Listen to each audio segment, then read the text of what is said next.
And I was thinking something happened just last weekend that got my attention, and I think it'll get yours.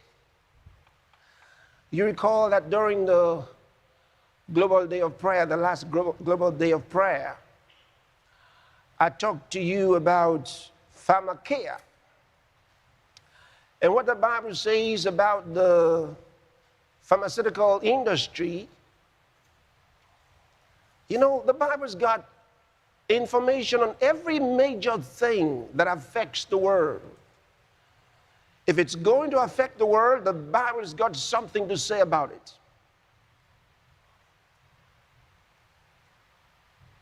It's got something to say about it, something definite.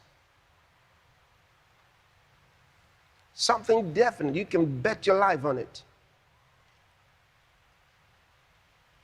So, I'm going to read to you first from Revelation chapter 18. And remember that this whole thing began in chapter 17. So to take you into chapter 18, I'll have to reintroduce to you what you got in chapter 17, because you remember when we dealt with the book of Revelation, I took you through all that. We went chapter by chapter, verse by verse, and I explained a whole lot of stuff to you. But let's read from chapter 17, from verse 1, and I can introduce this part of it to you. John says, "And there came one of the seven angels which had the seven vials, and talked with me, saying unto me, Come hither. I will show unto thee the judgment of the great whore that sitteth upon many waters." The judgment, I want you to remember what it says. It says, I will show you the judgment of the great whore, Harlot. The great harlot that you'd find in some other versions, like the New King James translation and others. The great whore that sitteth upon many waters. So he's talking about a woman that sits upon many waters. He shows these to John. It says, I will show unto thee the judgment of the great whore that sitteth upon many waters. Okay, look at verse 2. With whom the kings of the earth have committed fornication, and the inhabitants of the earth have been made drunk with the wine of her fornication. So he carried me away. Watch this. He wants to show him something about this woman that sits upon many waters. And as he carries him away, he says, he carried me away in the spirit into the wilderness. And I saw a woman sit upon a scarlet-colored beast, full of names of blasphemy, having 7 heads and 10 horns. Now, look at it. He shows him something else. A woman sitting upon a red beast. Interesting. Now, go to chapter 13. We begin from verse 1. Revelation chapter 13 from verse number 1.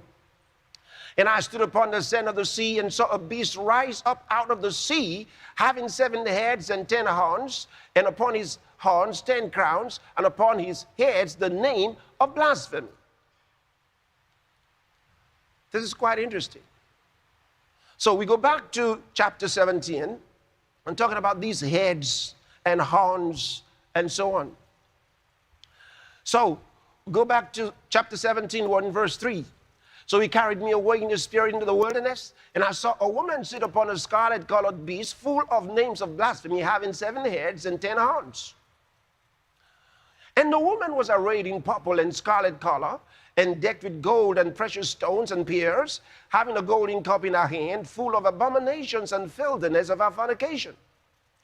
And upon her forehead was a name written, Mystery, Babylon the Great, the mother of harlots and abominations of the earth. Now, I want you to go to verse 17.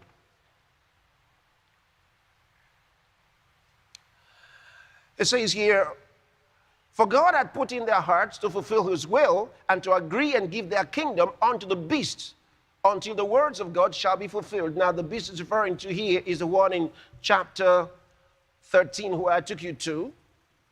But let's read the next verse. And the woman which thou sawest is that great city, which reigneth over the kings of the earth. Did you notice? It says the woman. Which woman is this? The woman that sits upon many waters. It says that woman is a city. Think about it. So he's referring to a city, not just some woman about something. No, it's a city. And so look at it now. The woman sits upon many waters. This woman is a city. What about the waters? Go to verse 15 of the same book, same chapter. And he said unto me, the waters which thou sawest, where the whore sitteth, where that woman sitteth, are peoples and multitudes and nations and tongues. All right, so we've got several characters here. And if you go back to the discussion that we had in the book of Revelation, I told you that the woman that was riding the beast, the red beast, was Europa. I told you about that. And that refers to Europe today. And I explained several things to you. Then the woman that sits upon the waters, I said, is Rome. And is dealing with religious Rome. And I went as far as saying what represents religious Rome today is the Vatican. And not because I've got a problem with the Vatican. No. It's just what the Bible tells us. And so I want to show you something very interesting that happened this past weekend. This past weekend, the Vatican convened an interesting conference. The 5th International Vatican Conference. And guess what it was about and who were the speakers? The speakers were Dr. Fauci, Anthony Fauci, CEO of Moderna, and the CEO of Pfizer. It was all Pharmakeia. As I told you, look at it. You haven't seen anything yet. Now, this is quite interesting, I told you. Look at it. The 5th International Vatican Conference. All right? So that was the website. And, okay, so is there a relationship between the Vatican and Pharmakeia? I told you, I showed it to you in the Bible. Revelation chapter 18. Go to verse 23. And the light of a candle shall shine no more at all in thee, and the voice of the bridegroom and of the bride shall be heard no more at all in thee, for thy merchants. Now, what's it called? Merchants were the great men of the earth. What do you mean, merchants? If you got the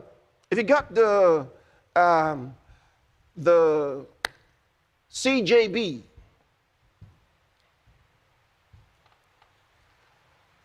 let's try that version. Good. It says, the light of a lamp will never again shine in you. The voice of bridegroom and bride will never again be heard in you. For your businessmen were the most powerful on earth. Did you hear that?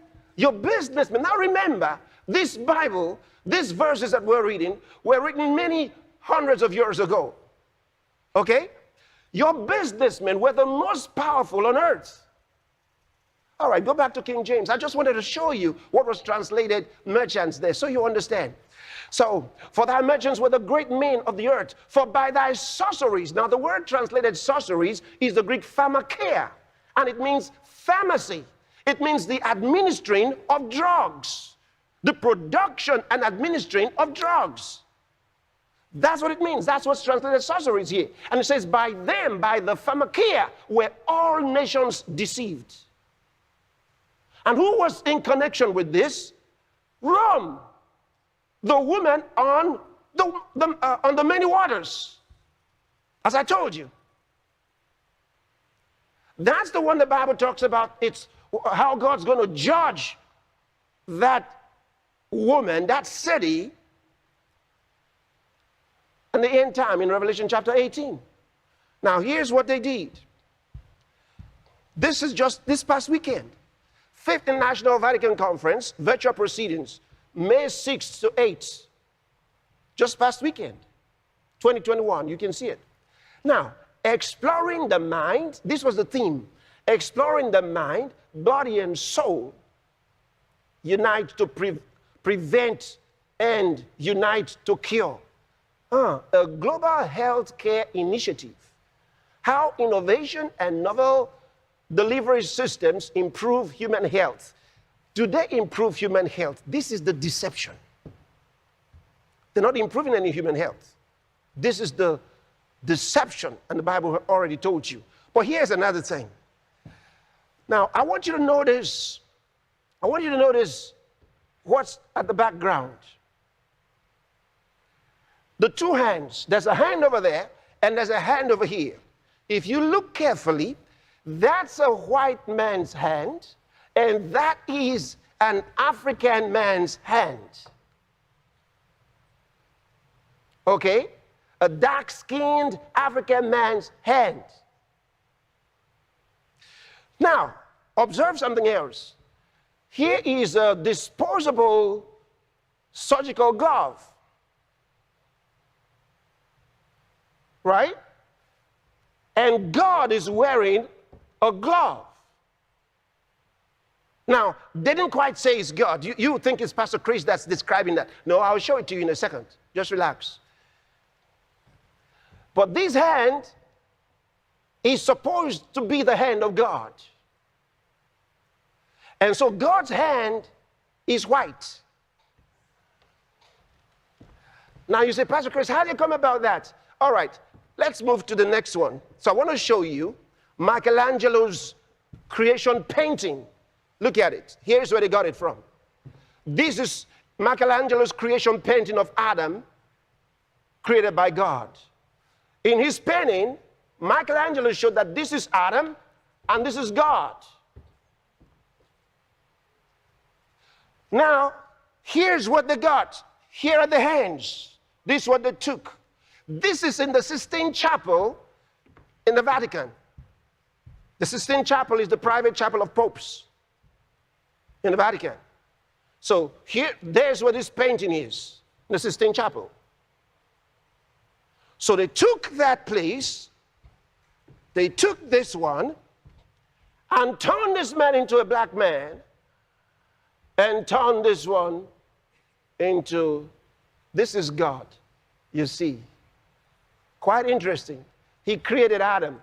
Now, let's go back to that conference. Let's go back to those hands.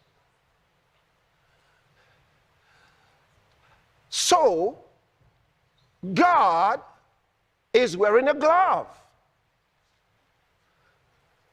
Maybe he doesn't want to be infected. I don't want to speculate on some of their meanings, but their speeches tell you more. So I'll talk about some of that as we get along, not tonight. But I wanted to first introduce to you so you understand when I told you about what the Bible said concerning them, we were not speculating. We were telling you Bible truths. It was prophecy. God's word never fails. But what is the reason for this racial thing that we see here? And I say to those all over Africa, if you're dark-skinned, be careful, because this means something. If you think you can use those vaccines, you're in trouble. I'm telling you. If you don't understand what this is, you must be joking. When Michelangelo did the painting, I just showed you, he didn't by any chance mean anything color. But if you understand eugenics, what you call racial hygiene, the purging and cleansing of the races, to get rid of the weaker race, it's called war against the weak. Get rid of the weaker races. Get rid of those that are not useful. They're a burden on society, a burden on the world. Like the African nations are supposedly a burden on the world. They're not needed. So this is something. And I can tell you, what they've been longing for a long time. Maybe if I give you some further information, not tonight, because I got some distance to cover in some of the things. But you would need to know a couple of things so you understand where you are. And why, when I tell you to pray, you've got to pray. See, make no mistakes about it. Things don't change just because we hope they will. No. God hears and answers prayer. He always responds if men will call and pray. He responds to the call of a man's soul. It's important.